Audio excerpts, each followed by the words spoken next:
Na tai sveiki visi, šiandien vėlgi tema ir vėlgi aš šiandien kalbėsiu iš esmės tokiam, ganėtinai noriu tokį biškį tokį vieną įspėjimą galbūt žmonėms duoti, kad daugmaž pradėtų galvoti savo galvą, vadinasi, nebūtų valdomi kitų žmonių, kurie turi nelabai gerų kėslų.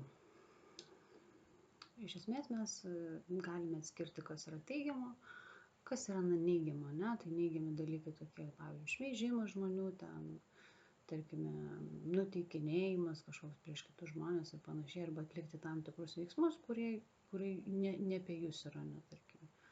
Nežinau, tarkime, atrodo, kad jūs nesidžiaugiate tuo, ką jūs darote.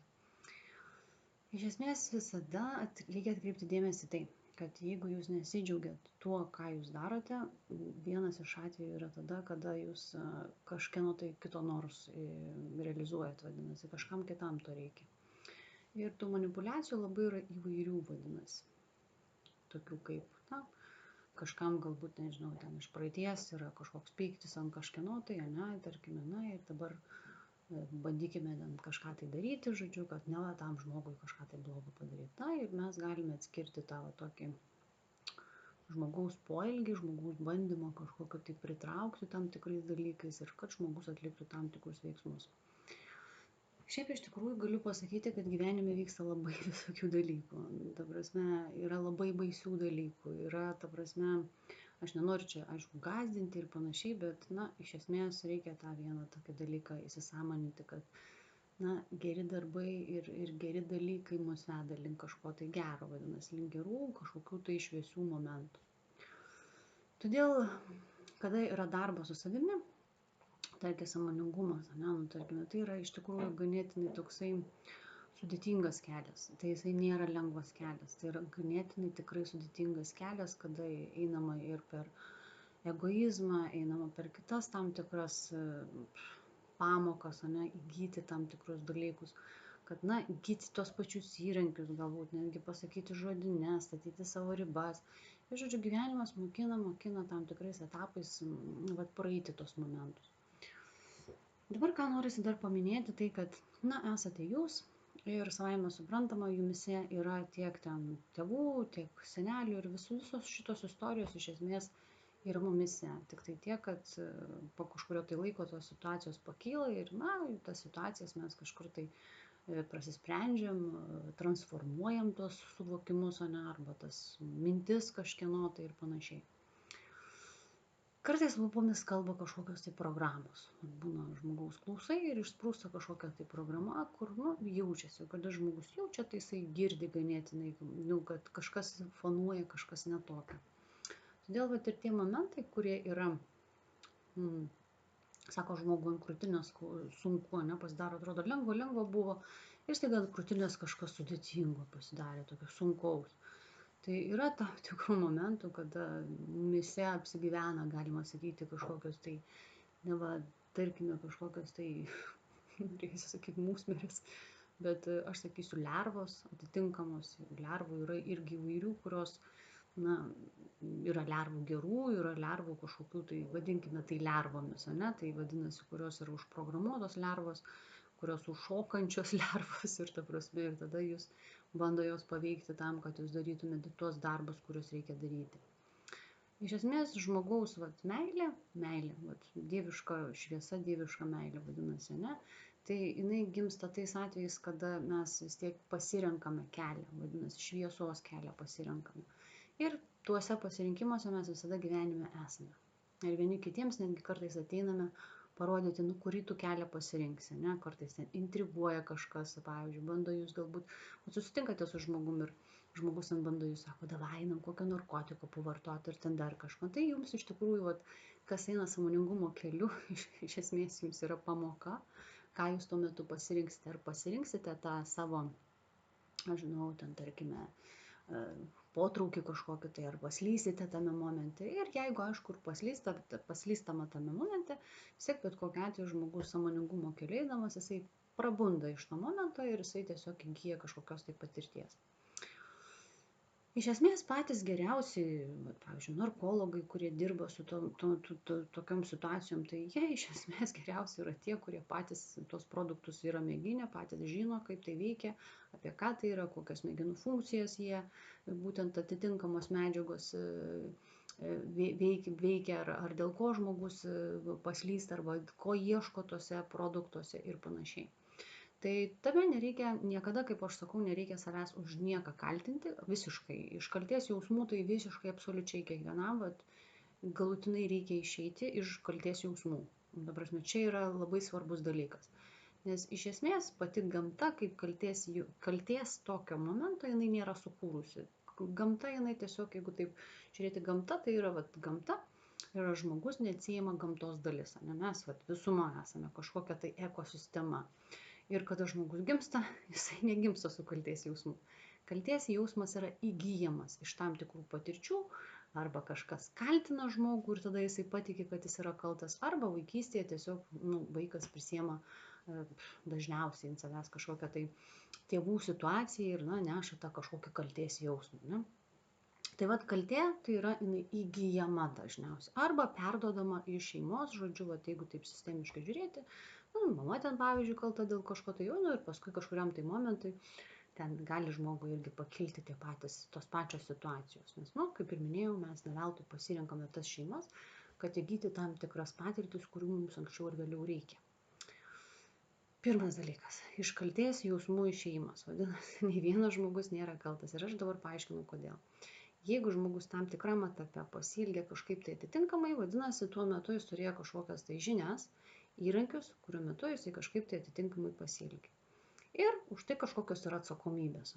Tarkime, ar tai yra pasiekmes kažkokios, ar tai atsakomybės kažkokios, tarkime, nežinau, važiavote jūs automobiliu, didinot greitį, ne pagal kelių eismo taisyklės ir fotoaparatas jūs nufotografavo, nes jūs viršijot greitį. Kaip ir jūs nesate kaltas, bet tiesiog jūs nesilaikėte taisyklių, tuo metu priimėte tokį sprendimą, galbūt viduje sukilo kažkoks azartas, kuris norėjusi tą gazą paspausti ir jūs gaunate kažkokį tai atitinkamą rezultatą. Ne? Tai nėra kaltė, tai yra atsakomybės prisėmimas.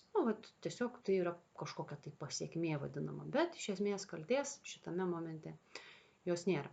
Yra situacija ir situacijų sprendimai kažkokie. Dėl dažniausiai, jeigu yra kaltina, pavyzdžiui, žmogus jūs kaltina, kažkom tai. Tai kaltinimuose, kad ir kaip būtų sudėtinga apie tai sakyti, bet kaltinimuose gyvena vaikiškos pozicijos. Vaikai, kurie yra užaugę, tiesiog neatleidę, nepaleidę tam tikrų situacijų, kažkada tai vaikystėje, tarkime, labai elementarus pavyzdys. Mama per mažai meilės davė, ne? Ir žmogus tada piktas ir perneša tai kitas moteris, bet iš tikrųjų esmė yra tame, kad, mama jo akimis, to žmogaus akimis, to vaiko akimis, ne, per mažai mylėjo. O iš esmės, jeigu taip pasižiūrėti į tą situaciją, dažniausiai yra taip, kad kiekviena mama mylėjo taip, kaip galėjo, kiek galėjo meilės tiek davė, nei per mažai, nei per daug, bet, vaikai jau yra toks dalykas, jiems vis atrodo mažai mylėjo. Tai iš esmės tie klausimai, kurie anksčiau ir vėliau jie anksčiau ir vėliau pakyla, dėl to ir sakoma, reikia paleisti, atleisti tiek savo pačiam, kad nesuprasta buvo ir panašiai. Todėl pretenzijose ar ten kaltinimuose, kaltintojai tai apskritai yra tokie agresoriai, kurie kaltina, apviniajat kitą žmogų, kad padaryti kaltų kitą, kad nusimesti nuo savęs naštą, žodžiu, kad kažką kitą apkaltinti tada yra lengviau pačiam, nes jis nekaltas, tada kitas kaltas. Ir tam tikrų peripetijų, kuriuose išmokstama dar vaikystėje žaisti pagal tam tikrus modelius. Ir tai yra labai labai įvairių situacijų. Kada, tarkime, esate kažkokioje tai situacijoje, tarkime, ir jūs pamatote tą situaciją, iš kur jinai atėjo, dažniausiai suvokimas, sąmoningumas jisai vyksta, gilus suvokimas įvyksta. Esminis dalykas tai tiesiog pamatyti tą situaciją. Pamatote tą situaciją, tai vaikystės modelis žaidžia, pavyzdžiui, ne? Ir jūs tuo momentu pamatėte tą situaciją ir iš karto šita situacija jumise transformuojasi. Tai čia yra sąmoningas gyvenimas arba sąmoningas stebėjimas. Ką norisi dar paminėti, tai kad lengviau pačiam dirbti su savimi tais atvejais, kada jūs turite bazinius psichologinius aspektus. Baziniai psichologiniai aspektai. Tai vadinasi, nieko kito kaip tėvų vaikų santykiai. Tai yra pagrindinė tema, kuri liečia apskritai kiekvieną. Tėvų vaikų santykiai. Viskas. Iš esmės šituos modelius išsianalizuojate, išsisprendžiate iš esmės ir perinate tada į dviejų suaugusių žmonių santykį, ne, kas yra visiškai skirtingai nei tėvų ir vaikų santykis, absoliučiai skirtingai. Tėvų ir vaikų santykė tai dažniausiai ir vyksta tos pretenzijos, kaltinimai kažkokie, tik tai tiek, kad dualumai vyksta, ne, tarkime, vienoj pusėje mama, kitoj pusėje sūnus. Ir tie dualumai vartosi, nes, gyvenimas apskritai yra iš tų dualinių dalykų, ne, tarkime, diena, naktis, ten saulė, mėnulis, balta, juoda ir tas pats yra tėvas, ten dukra, mama ir sūnus. Ir va šitie modeliai, jie visada vartosi. Tai vienas yra sūnus, kitas mama, tada šita dukrelė, tada tas tėvas. Ir žodžiu, tame momente yra vartosi tos dualumai tie, pavyzdžiui. Vienoj pusėje vieno, kitoj pusėje kitą, ne? Ir jie, žodžiu, taip mainosi. Todėl šitame labai svarbu atskirti šitą santykį. Vienas iš pagrindinių dalykų. Vadinasi, o kaip atskirti, ne?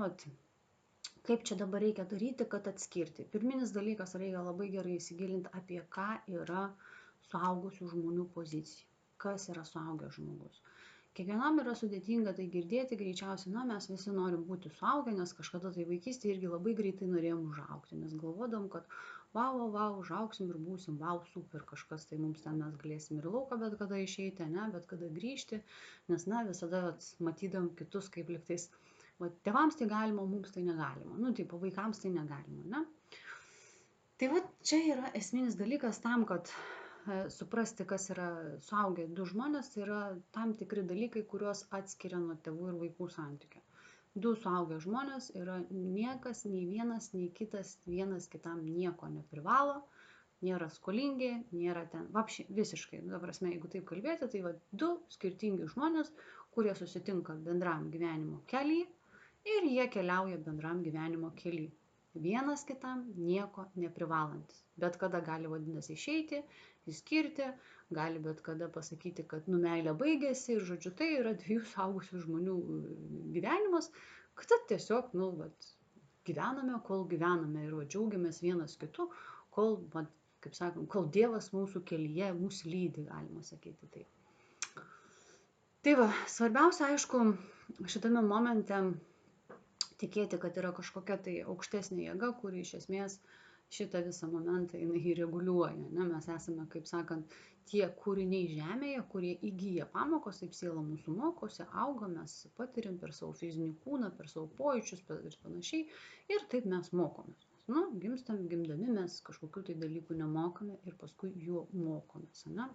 Tas pats ir dviejų suaugusių žmonių vadinasi. Tai esminis dalykas, dviejų suaugusių žmonių, nei vienas, nei kitas, niekas, niekam nieko neprivalo. Vadinasi, du suaugę žmonės dažniausiai komunikuoja, tarėsi, sako savo norus, bet girdi ir kito norus, o ne kito žmogaus norų jie nepamina, jie supranta, kad kitas žmogus lygiai toks pat pagarbus, kaip ir tas žmogus pagarbus, ir vienas į kitą žiūri pagarbiai. Ta prasme, pagarbiai tai vadinasi, aš tave girdžiu, aš tave suprantu, aš tave išgirdau, bet galbūt šiai dienai irgi nepaminant savo norų ir savo poreikių, aš kalbuosiu su tavimi ir sakau, tarkim, jeigu tu manęs paprašai kavos puodelį išvirti ryte, aš gerai pagalvosiu, ar aš tikrai norėsiu tai padaryti. Ir jeigu aš nenorėsiu to padaryti, irgi ta antra pusė neturėtų dėl to supykti. Vaikiškoj pozicijoj vaiko ir tėvų santykė dažniausiai būtų taip. Kodėl tu nepadarysi, tu manęs tada vadinasi nemyli. Aha, ir tada jau prasideda manipuliacija. Tai du suaugę žmonės, jie negyvena manipuliacijų. Čia yra, tą reikėtų labai gerai atskirti. Ten vyksta tiesiog komunikacija ir vienas ir kitas sako savo norus, be jokių pretenzijų, be jokių norų, be jokių poreikių, kad ten tu privalai ir panašiai, be jokio spaudimo jausmo. Dabar apie tokius momentus, kaip sako žmogus, jaučiu krūtinėje spaudimo jausmą. Spaudimo jausmas dažniausiai yra, kada mes turime tokį šokliuką. Šokliukas tai yra toksai užšokantis ir kada jisai užšoka, tai užšoka vaikutis jums ant sprando ir tie vat šokliukai, jie taip šokinėja. Nu, bet čia aš taip perfrazuoju šitą momentą, bet vizualiai, kada tenka tai matyti, tai tiesiog matau būtent taip, kaip vat, tiesiog ant žmonių užšoka tos vaikiškos pozicijos ir tada smaugia jūs ant sprando, kad tu turi dar duok, dar niam, žodžiu. Vat, tokių vat momentų. Ką daryti tais atvejais, na, šiandien galbūt daugiau apie tai nesiplėsiu, ką daryti, bet bus laikas, kada apie tai irgi papasakosiu, bet labai svarbu iš tikrųjų vis tiek, kad ir kaip bebūtų palaikyti tą šviesą, tą gerą požiūrį, nes tuo metu galite jausti tikrai ir ne savo pojūčius, ir ne savo jausmus, o jūs tiesiog būsite manipuliuojami padaryti, pavyzdžiui, ne? Nu, tarkime, žinau, kažkaip tai vienu momentu jums kilo noras, reikia eiti, nežinau, išleisti pinigus visus. Nors realiai jūs suprantate, kad jūsų finansinė padėtis galbūt yra tokia, kurios jūs leidžiate savo kažkiek tai išleisti per mėnesį, ne, pasiskirstote, kiek jūs galite išleisti per mėnesį pinigų.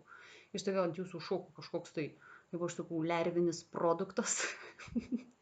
Ir tada jūs einate nesąmoningai ir tiesiog išleidžiate tos pinigus. Taip pat kiti žmonės sako, nesuprantu, ratas sukasi, niekaip negali iš biednystės išlipti. Nu, tarkime, iš to tokio vat, gyvenimo etapo. Dėl to, kad jumise vat, taip tiesiog paveikia vat, tie momentai.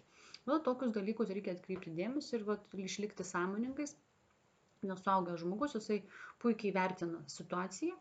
Suaugęs žmogus, ne, įvertina situaciją, žino kaip, kiek ir, žodžiu, jisai laikosi savo tų tam tikrų kriterijų ir tam tikrų taisyklių. Nesuaugęs žmogus pasiduoda tai įtakai ir, žodžiu, pasielgia neproduktyviai, vadinasi, paskui galutiniam rezultatui ateina tas rezultatas arba pasiekmė to, kas iš esmės, vat, kaip rezultatas rodo apie tai. Nu, ta prasme, kad buvote paveikti, vat, ne savų norų ir ne savų poreikių. Žinote, čia tas pats, kas eitumėte į parduotuvę su vaiku, aš taip tiesiog tokį elementarų. Ir vaikas krenta ant žemės, nupirk jam nors net pusę parduotuvės. Jisai nesupranta, kad galbūt finansinė padėtis ten kažkokia tai ir panašiai. Kiti, aišku, tėvai, jeigu kalbasi vaikams, tai vaikams įdėgia tas žinias, bet, yra, kada yra ir kitaip, ir, žodžiu, čia tai yra esminis dalykas. Čia lygiai tas pats, smaugia jūs, kad jūs turite kažką tai padaryti, bet iš tikrųjų, ar jums tai reikia, čia kitas klausimas. Tai ką norisi šiandien kalbėti, tai visi dalykai, kurie jūs džiugina, ne, jums atneša kažkokio tai rezultato, kada jūs džiaugiatės dėl to, ką jūs veikiate, atrandate savo hobį, atrandate savo darbą, kuris džiugina jūs, interesą, bendrų interesų žmonių, ne, tai bus tai atsakymas į tai, kad jūs einate teisingų kelių, tarkime. Tai yra, jūs tai džiugins, jums tai bus faina veikti ir svarbiausia kiekvienam žmogui iš esmės atrasti savo tą interesą, kuriame jisai jaustųsi gerai. Jeigu jisai nesijaučia, tarkime, gerai, vadinasi, tai yra ne jūsų pačių norai, nes yra žmonės, kurie girdi, pavyzdžiui, mamos norus, tėvo norus nerealizuotus, labai jiems reikia, bet ar jie pagalvoja apie jūs kaip asmenybės, aš nekalbu apie visus ten tėvus, aš kalbu apie kai kuriuos atvejus, kada tai būna ir kada pasitaiko, taip, kad tėvai labiau nori, kad vaikas būtų toks, arba vaikas būtų ten kažkur tai taip, kažką tai padarytų, kažkokios svajonės ten realizuotų ir tai yra elementari klasika. Tada aš iškeliu klausimą, o vaikas kas? Jis daiktas? Jis kas? Kas? Vaikas irgi yra asmenybė, kuri irgi turi savo poreikius, savo norus, savo kažkokias vizijas ir tam tikrus dalykus, kuriuos augdamas realizuoja. Dėl to labai svarbu kiekvieną žmogų žiūrėti pagarbiai, tą patį vaiką, apie tą patį suaugusių žmogų ir panašiai. Tai labai iš tikrųjų ganėtinai solidus momentas tame momente, aišku, viskas yra gerai, kada jūs turite, kaip čia pasakyti, tėvus, kurie nėra, kaip čia pasakyti, tėvai kaip vaikai ir patys tėvai paskui užauga, eina senatvės keliu jau ten ir tada jie suvaikėja ir, žodžiu, tada prasideda, kad vaikai pradeda nešti tuos savo tėvus ir tapti tėvams vaikai, kaip ir sakau, vyksta vėl dualumai. Tarkime, dukra mamai pasidaro mama, žodžiu, ir tada tos šitie dalykai susipainioja. Ir paskui tuos momentus reikia atpainioti, kad vėlgi įstoti tą savo poziciją, kad vis dėlto jūs nesate ten tėvai ir tėvams tėvai. Tėvai yra tėvai ir tai nėra jūsų vaikai.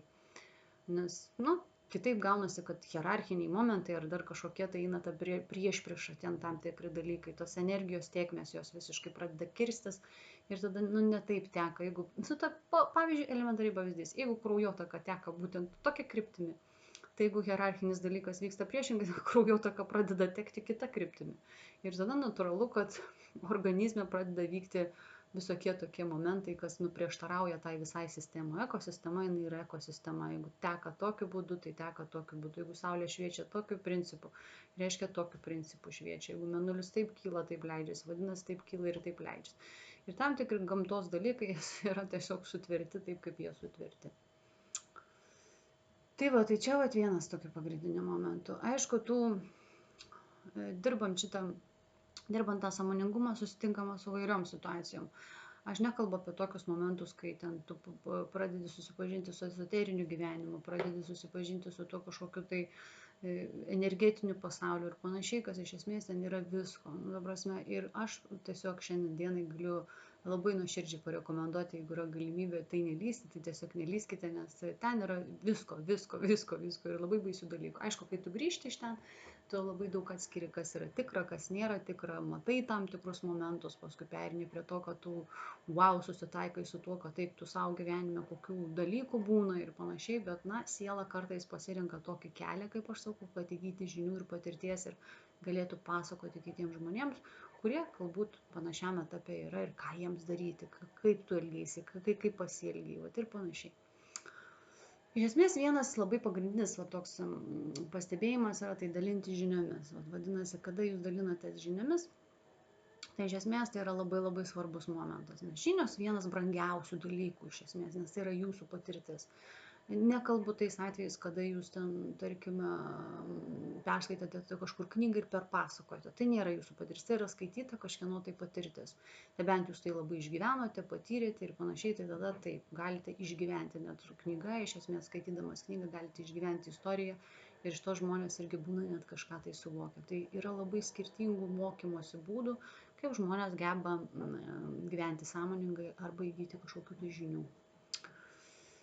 Tai iš esmės, vienas svarbiausių momentų, ką šiandien norėjau perduoti, tai būtent tą žinią ir rinkitės, mokykitės pasirinkti. Vadinasi, jeigu jūs jaučiate ar matote, kad žmogus jums kažką taip šnikinėja, kitą žmogų, ar ten šmeižia kažką tai, ar ten bando jūs nuteikti prieš kažką tai, ar ten sako, kad kažkoks žmogus yra negeras, nors jūs jo nepažįstate asmeniškai ir panašiai, nes atminkite, kiekvienas esantis sąmoningumo kelyje, tą patį žmogų gali matyti skirtingai, nes kiekvienas žmogus atspindi mums skirtingas mūsų vidinės dalis.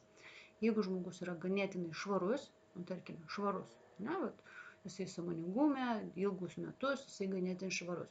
Būna žmogus kitame net nepamato tamsiosios dalies, nes jo projekcija yra matyti šviesą, matyti teigiamas pusės. Yra žmonės, kurie daugiau linkę matyti neigiamasias pusės. Tai bet čia kiekvieno matymas skirtingas. Ir kiekvienas mato tą patį paveikslėlį skirtingai. Dėl to, kada jūs klausotės kito žmogaus, kai jisai pasakoja apie kažką tai kitą, vadinasi, jis sako, kad jis savyje mato tai, ką tas žmogus jam atspindi. Ir čia labai svarbu šitą tokį momentą taip įsidėti, įsidedate į savo sąmoningumą. Ir tada, kada žmogus jums pasakos apie kitą žmogų, vadinasi, jis pasakos taip, ką jisai mato savo viduje, tai, kas jame dar nėra pradirbta. Tas žmogus jame atspindi tokius dalykus. Dabar jūs susitiksite su to žmogum, jūs jame pamatysite kitus dalykus. Dėl to kartais susitikę du žmonės apie tą patį žmogų gali skirtingai visiškai kalbėti. Vienas sako, oi, aš ten baisus, žodžiu, narkomanas, dar kažkoks kitas sako, aš jame nieko tokio nepamačiau. Labai fainas žmogus, labai fainai pašnekėjom ir panašiai, nes iš esmės kiekviename žmoguje atspindys visiškai yra skirtingas. Nebent jūs neturite savo nuomonės, nežinote tų momentų, patikite to matymu ir pasitikite kito žmogaus matymu. Vadinasi, tada jūs nemastote savo matymu, nepasitikite savo matymu. Reikia pasitikėti savo matymu, ką jūs matote. Ir tai, ką jūs matote, tai yra jūsų tiesa, nes tai yra jūsų viduje. Ir kada jūs tai tiesiog suvokiate, tada jūs pradedate dirbti su savo tuo, tai dalele, kurią jums žmogus tas atspindėjo. Galima sakyti taip, toks veidrodinis, mūsų viduje. Veidrodis mes matom savo išorę, o kitas žmogus mums atspindi mūsų pojūčius, jausmus, taip toliau panašiai. Vėliau aišku, kaip ten matymai atsidaro, tai ten būna žmonės ir mato ir baises visokias būtybės ten mūsų viduje, visko, ko ten tik tai nėra iš esmės. Mes visi nesam ten šventingi lėliai, kiekvienas mes ateiname ir atsinešame tam tikrą savo, kaip čia pasakyti, dalyką, kurį mes dirbame, pradirbinėjame, ne? Ir taip siela auga, tobulėja ir jinai paskui galiausiai gali tais dalykais dalinti su kitais žmonėmis, kaip ir minėjau. Tai va. Iš esmės dar ką norisi paminėti apie tai, kad tie, kurie žmonės eina ganėtinai ilgą kelią sąmoningumo keliu ir jie dirba, ne, dirbate su savo vidumi. Ateina laikas, kada jums nebereikia dirbti su savo vidumi, kada jums reikia tiesiog pradėti su žmonėmis dalintis. Kas vyksta, kai jūs nebesidalinat? Tada viskas vyksta tai, kad jumise visi šitie momentai, svetimi momentai prilenda, kaip aš sakau. Jūs prisidalinate kažkom, tai atsako atgal negaunate, užsimetate savo ant kupros svetimą karmą, galima sakyti taip, svetimą karmą, ir žodžiu tą karmą svetimą nešate. Jo, va šitą aš noriu paminėti apie tai, kad negelbėkite kito žmogaus. Čia yra labai svarbus momentas. Kartais mes gelbėjom žmonės, padedam žmonėms, tiems, kuriems iš tikrųjų reikalinga ta pagalba. Na, tarkime, žmogiški faktoriai, ne? Žmogui kažkokia sudėtinga situacija. Nu, kam nebūna tų sudėtingų situacijų? Žmogus ateina ir sako jums, va taip ir taip, pas mane dabar tokia situacija, bet jis jūsų neverčia, jūsų už sprando nelaiko, kad tu turi ten padėti, bet jis tavęs klausia, gal galėtum tu man padėti, nes galbūt šiai dienai, nežinau, ten automobilis sugedo, pavyzdžiui, reikia automobilį sutaisyti, finansai dabar kažkokie, tai bet automobilis yra reikalingas, kitos išeities kažkokios tai nėra. Ir jis prašydamas jūsų pagalbos, dažniausiai jūs palieka laisvę ir teisę pasirinkti, ar jūs galite jam padėti.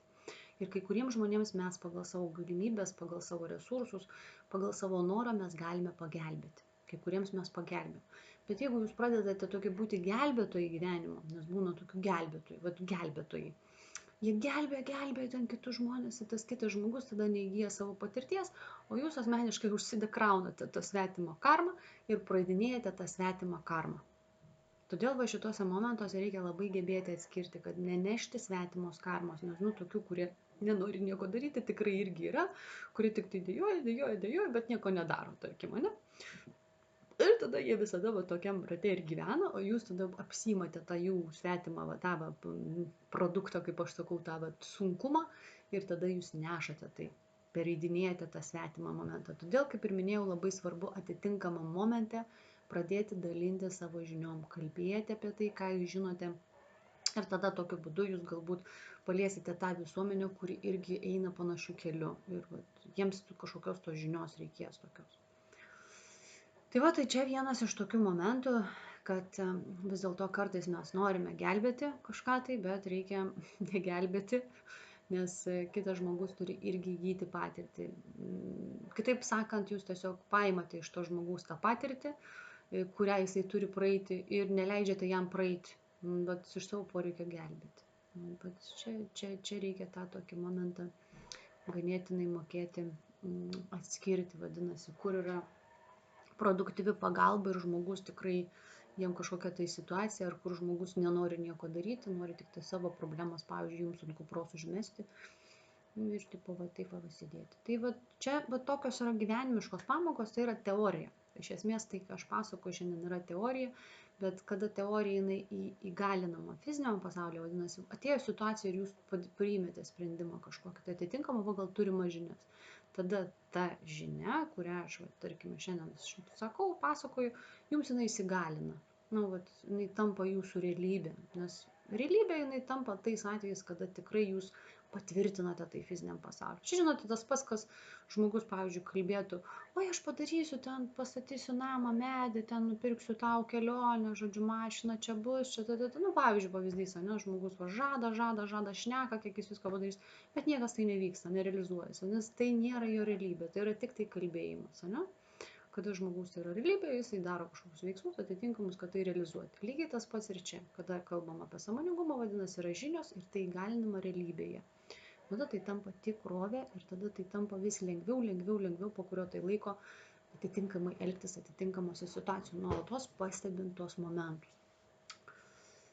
Tai va, tai šiandien daugiau tiems, kurie yra apie tai, kad reikia pradėti kalbėti, dalintis vadinasi, ir kiekvienas žmogus turintis savo žinias yra kažkam tai reikalingas, kažkam reikia tų žinių.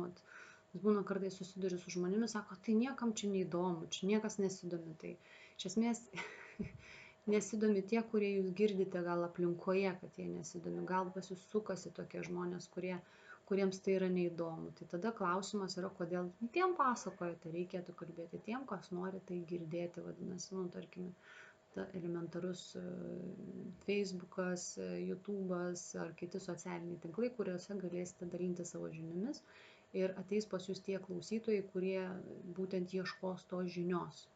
Internetas apskritai labai tokia ganėtinai stebuklinga matrica, kaip aš sakau, kurioje mes kartais netgi neturėdami kažkokio tai atsakymo, bet galvoj kažkas jau kirba, staiga atidarome telefoną ir atrodo ateina paprastas postas, kuris iškrenta jums telefone ir jums tai atrodo atsakymas. Jūs perskaitėte ir tai, o geras, ta prasme, bet kažkas tą žinią pasidalino. Jis kažkam atėjo tą žinią pasidalinti ir jisai nepagalvodamas arba pagalvodamas pasidalino, ne? Ir staiga jums tos žinios reikėjo. Taip pat ir vyksta visa ta sistema. Dėl to noriu pasakyti tai, kad tie, kurie vis dar laiko savyje ir nenori kalbėti, nes galvoja, kad ten niekam nereikia, tai tikrai to negalvokite. Pirmyn, kaip aš sakau, pirmyn su daina ir pradėkite dalinti žiniomis. Apie dalinimąsi apskritai, sako, žmonės energiją dalinasi. Nebūtinai energija. Reikia dalintis čia, žinoma, atskira tema. Aš apie tai kalbėsiu kitą kartą. Bet šiandien daugiau apie tai, kad dalinkitės tuo, ką mokote daryti. Vadinasi, jeigu jumise yra minčių ir idėjų, sėskite apie jas ir dalinkitės, kad kažkam tai perduoti kažkokią tai žinią ir panašiai. Kažkas šitų momentų gali ieškoti būtent tos informacijos. Tai va, tai daugiau apie tos karmas, neneškite svetimų karmų, noriu patvirtinti tai, kad būtent atskirkite va tą momentą, kada jūs svetimą karmą ant savo pečių užsimetate. Ir pati esu taip darius, ir būna, ir padarau, ir dar, ir ta prasme, ir svarbiausia tame momente niekada savęs už tai nutiko kažkas, vat jūs kažką tai pradėjote daryti. Ir staiga kažkur vėl panašiai pasielgėte. Niekada negalvokite, o Jėzus, ir vėl čia iš savo klaidų nepasimokau. Tai jau pradedat savim užtravoti. Nereikia to daryti. Juk, šita situacija galbūt netgi jūs iš kitos pusės ją pamatysite. Nes, kaip sakau, viena situacija gali būti kaip svogūnas, žinote, tą svogūno lukštą. Laupai tos lukštus, laupai, ta pati situacija, jinai gali būti labai iš įvairių pusių apdorojama, kol galiausiai jūs ateinate iki pačio viduriuko, pačio skaniausio ir pačio to šviežiausio, galima sakyti, kur yra pats pagrindinis tas, kaip aš sakau, meilės dalykas. Nes po visais šitais momentais slepiasi ta meilė. Ir po pačiais sunkiausiais ir skaudžiausiais dalykais irgi. Ten daugiausiai meilės ir yra, kada jis sprendė tos momentus. Ten pasirodo daugiausiai meilės ir buvo. Ko labiausiai nekenti, ten daugiausiai meilės, po to visų šituo ir daugiausiai slypi.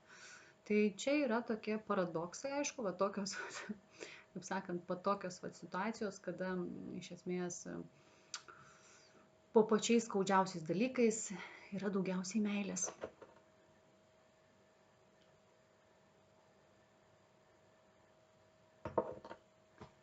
Tai va, tai šiandien tiek tada. Tokia trumpa žinia apie tai. Vis tiek pusę valandos teko prakalbėti, tai žodžiu, žiūrėkite ir rinkitės, vadinasi, pasirinkimus darykite.